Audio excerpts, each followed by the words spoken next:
अस्सलामुअलैकुम, welcome to my YouTube channel. उम्मीद है कि आप लोग सब खैरियत से होंगे।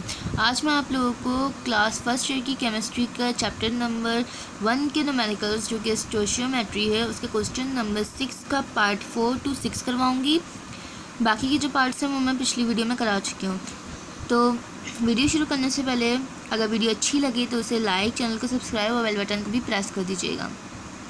फोर्थ न्यूमेरिकल में क्या बोल रहे हैं कि आपने कैलकुलेट करने हैं नंबर ऑफ़ मॉलिक्यूल्स कैलकुलेट करने हैं of 120 gram of water. 120 gram water के नंबर ऑफ़ मॉलिक्यूल्स आपने कैलकुलेट करने हैं। तो चलिए कैलकुलेट करते हैं। सबसे पहले तो आपको पता है कि सबसे पहले बनता है डेटा। डेटा आप बनाएंगे।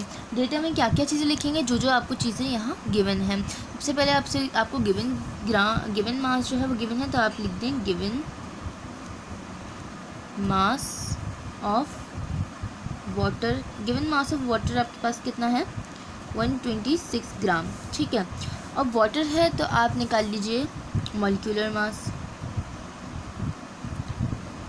Molecular mass of water. Water का फार्मूला आप लोगों को पता है। वाटर का फार्मूला होता है H2O।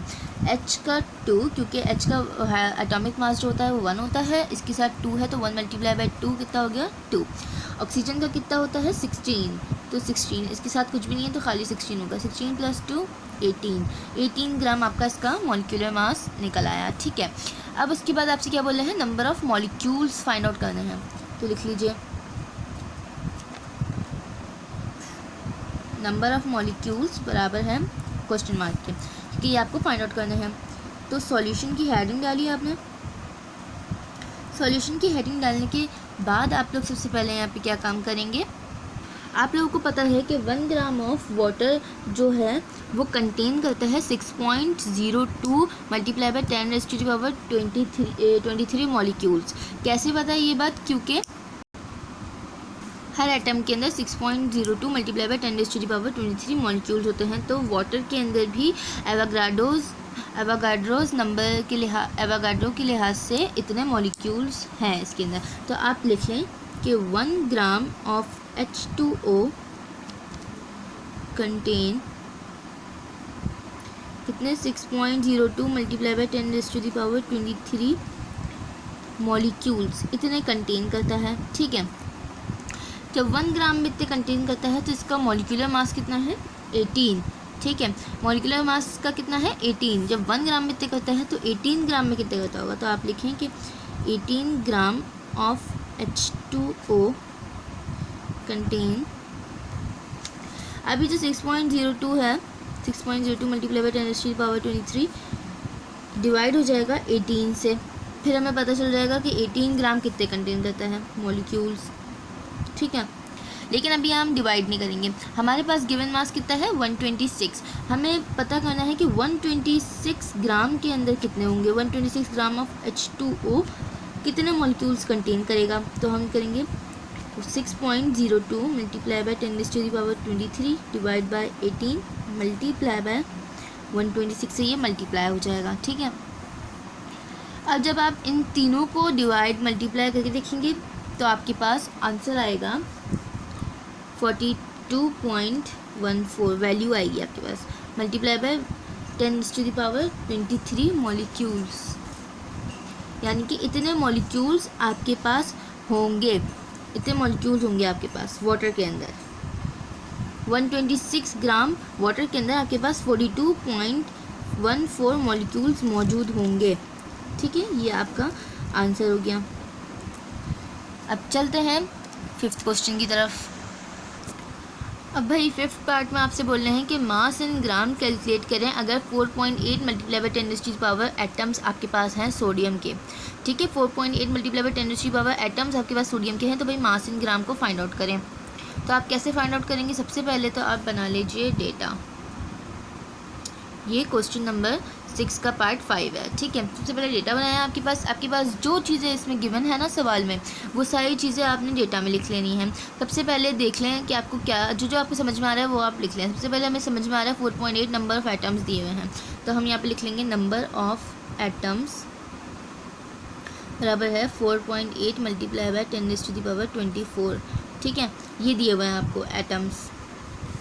उसके बाद सोडियम दिया हुआ है आपको, तो सोडियम का जैसी बात आप क्या करेंगे, उसका मॉलिक्यूलर मास निकालेंगे। तो सोडियम लिखा, सोडियम क्या निकालना है हमें, इसका मॉलिक्यूलर मास।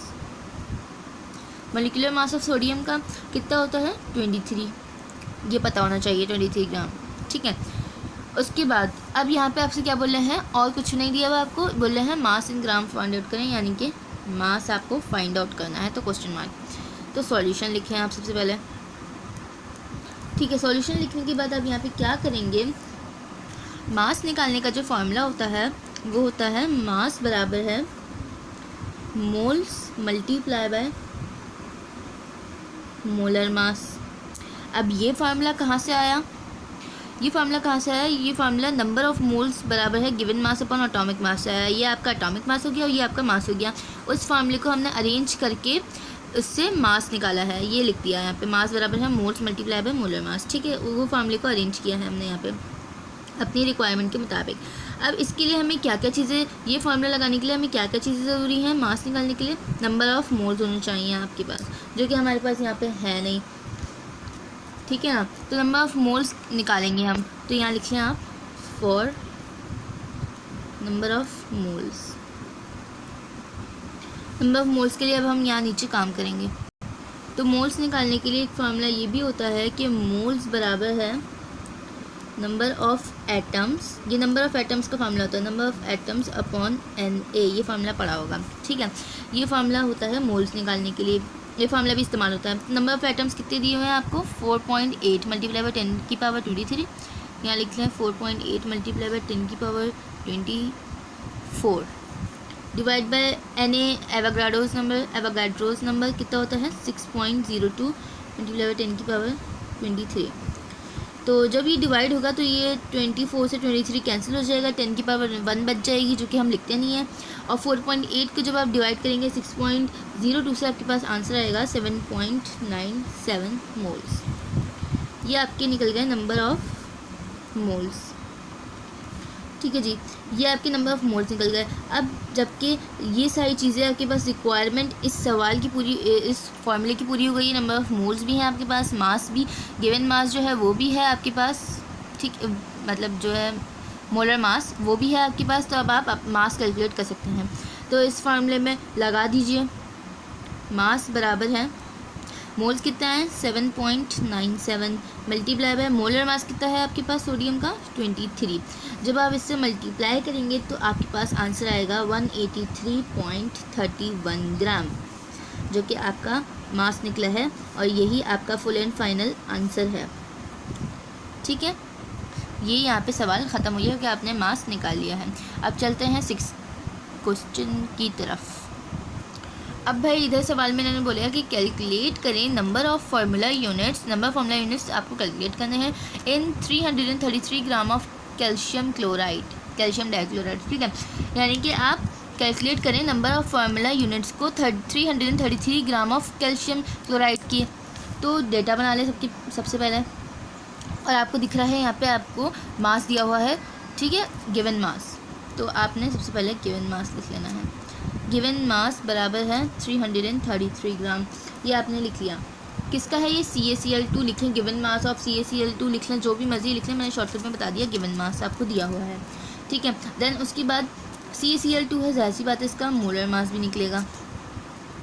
मोलर मास बराबर है मोलर मास ऑफ CaCl2, ठीक है। कितना कैसे निकलेगा, Ca का कैल्शियम का होता है 40 प्लस Cl का होता है 35.5। अब इसको मल्टीप्लाई करेंगे 2 से, क्योंकि यहाँ हमारे पास नीचे पावर में 2 है।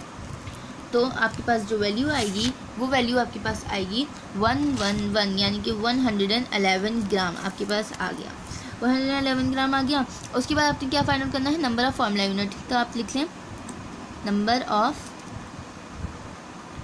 फार्मूला यूनिट, ये आपने कैलकुलेट करना है, ठीक है। तो सॉल्यूशन की हेडिंग डाली, नंबर ऑफ़ फार्मूला यूनिट निकालने के लिए आपके पास फार्मूला एक इस्तेमाल होता है, नंबर ऑफ़ फार्मूला यूनिट, ठीक है। नंबर ऑफ़ फार्मूला यूनिट बराबर है किसके, मोल मल्टीप्लाई बाय एवोगैड्रोस नंबर। ठीक है, ये एक आपका फार्मूला इस्तेमाल होता है। अब आपने क्या करना है, अब आप देखिए कि आपके पास इस फार्मूले की रिक्वायरमेंट के लिहाज से सारी चीज़ें मौजूद हैं। नंबर ऑफ फार्मूला यूनिट तो आपने कैलकुलेट करना है। मोल आपके पास नहीं है। एवोगैड्रोस नंबर की तो कांस्टेंट वैल्यू होती है। अब आप मोल नहीं है आपके पास, मोल निकालने पड़ेंगे। अब फॉर मोल के लिए आप यहाँ वर्क करें, फॉर मोल के लिए। ठीक है, मोल निकालने के लिए क्या फार्मूला इस्तेमाल होता है वो तो सबको पता है। नंबर ऑफ मोल बराबर है given mass upon atomic mass, यही फार्मूला होता है ना। अब इस फार्मूले से हम number of moles find out करेंगे। तो नंबर ऑफ मोल्स बराबर है गिवन मास आपके पास कितना दिया हुआ है, 333 दिया हुआ है, 333। वेट बाय एटॉमिक मास आपने कितना निकाला है, 111 ग्राम, तो 111 लिख लीजिए। ठीक है, तो 33 डिवाइड होगा 111 से, तो आपके पास आएगा 3 मोल्स, 3 आंसर आएगा। ठीक है, नंबर ऑफ मोल्स कितना आया आपके पास, 3। अब आपने इन नंबर ऑफ मोल्स को रख देना है फार्मूला यूनिट वाले फार्मूले में। ठीक है, कैसे रखेंगे, नंबर ऑफ फार्मूला यूनिट, क्योंकि आपकी सारी रिक्वायरमेंट्स अब पूरी हो गई हैं तो लास्ट काम कर लेते हैं, इस वैल्यू को आप अपने फार्मूले में रख लें। 3 मोल्स आपके पास आए हैं, मल्टीप्लाई बाय एवोगैड्रोस नंबर क्या है, 6.02 मल्टीप्लाई बाय 10⁻23 है। 3 जब मल्टीप्लाई होगा 6.02 से तो आंसर आएगा 18.06 मल्टीप्लाई बाय 10⁻23 फार्मूला यूनिट, जो कि आपका लास्ट आंसर है। ठीक है, ये आपका हो गया क्योंकि आपको फार्मूला यूनिट ही फाइंड आउट करना था और आपका ये आंसर आ गया। तो उम्मीद है कि तीनों सवालात समझ में आ गए होंगे, मैंने बहुत अच्छे से समझाए हैं। बाकी के जो सवालात थे वो मैं पिछली वीडियो में करा चुकी हूँ, तो आप यहाँ से देख लीजिएगा, वहाँ से भी देख लीजिएगा, जहाँ से भी समझ में आए वहाँ से देख लीजिएगा। ठीक है, अपना ख्याल रखिएगा, दुआ में याद रखिएगा। जब तक के लिए अल्लाह हाफ़िज़।